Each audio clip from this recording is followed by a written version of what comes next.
Hello everybody and welcome to another edition of my Fiesta ST180 series. Now in today's video I'm going to be fitting the Whiteline rear anti-roll bar, also known as a sway bar, to improve the handling characteristics of the car. So the comments that you've left and things that I've been reading on the forum suggest that the Whiteline rear anti-roll bar or sway bar is the best bang for your buck modification in terms of improving the handling of this car. And if you remember at the end of the last video I mentioned that I'm going to now shift my focus to improving the handling of this car, and this is going to be the first modification that I'm going to do.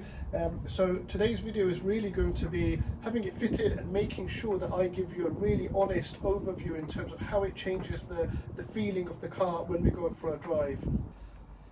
Okay, in terms of the installation, it's really quite straightforward. I'm not actually going to do an installation video because there's already some good tutorials about fitting the sway bar or anti-roll bar to the car.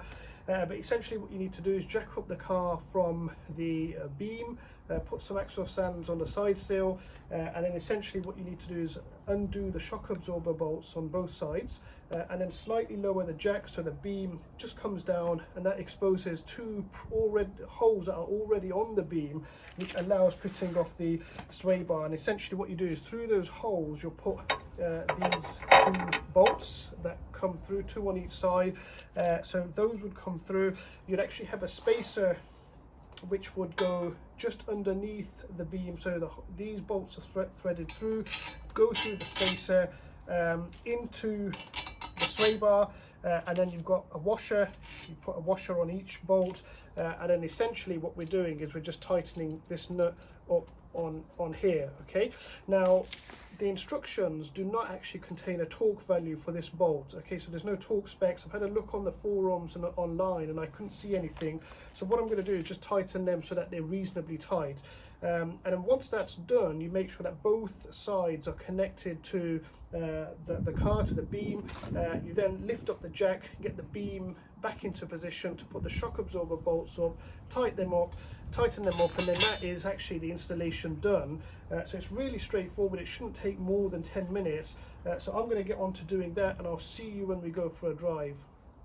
Okay, so with the rear anti-roll bar installed, I've actually had a couple of days driving the car so that I can get a really good picture of how the car differs from stock. So the first thing that you will notice when you put the Whiteline rear anti-roll bar is a reduction in body roll. So that's one of the claims that the roll bar actually makes. So without the roll bar, when you go into a corner, so if I'm going into a right-hander, I'm turning into a roundabout, for example, turning in quite hard, you do move about in your seat, so you can feel the car actually rolling the suspension, compressing, and you'll move about. And as I go into a left-hander, I'll move to the other side, so you see yourself actually being moved about in the seat. With the rear anti-roll bar installed, that is eliminated, or it's reduced significantly. So as I go into a roundabout or go into a quick corner, turning right, I'll feel a little bit of pressure on the bolsters just as my body moves a little bit, but there's none of that extreme movement. So you're not moving about like this. It's very much you're just turning,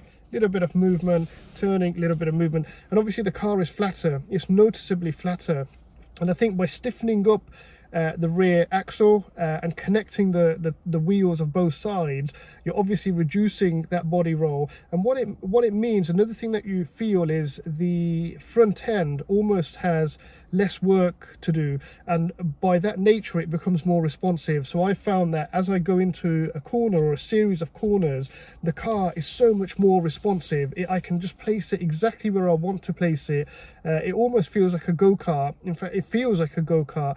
Now that is a characteristic that they say or describe for the standard ST. So even the standard ST is quite a precise, well-handling car, but this makes more than a subtle difference to the directness of the car. So I feel that it's not just working at the rear, it's actually helping at the front as well. And the other thing that's extremely important to mention, and probably the most important aspect of any driving experience, is the grip.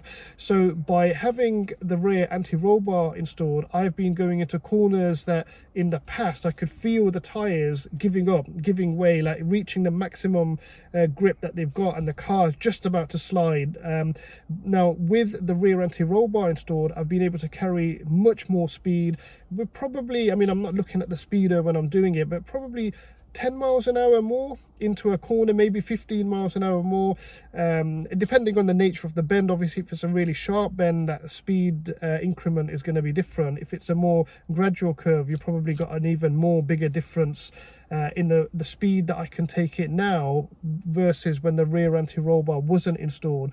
So the grip levels have improved. The tires, the whole car just seems to be working less hard when it goes into the corner. It seems to be stable. There's less of a yo-yo effect in terms of the roll going through the corners, and because of that, I think the tires maintain adequate contact, or really good contact, with the tarmac at all times, which means that, you know, that's going to yield more grip, and that's what you're going to feel. So I think that's been another thing. So in general, I think it makes a noticeable improvement to the driving experience. It gives the car that directness, or it amplifies the directness that it has before, so it makes that even more apparent.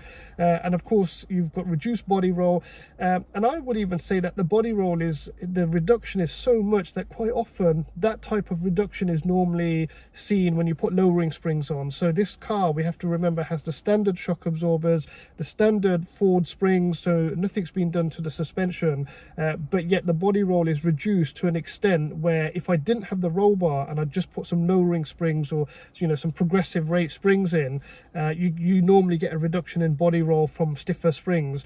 But this has actually made that type of difference, but without having to change any aspect of the standard suspension setup. So it's very much a worthwhile modification. Everybody on the forums was saying it's the best bang for your buck mod, and I can completely agree with that statement. I think if you're interested in improving the whole package and making sure that you've got a car which is sublime through the A and B roads, then I think having a Whiteline rear anti-roll bar has to be something that you budget for and get fitted. And as you saw, the fitting was quite easy.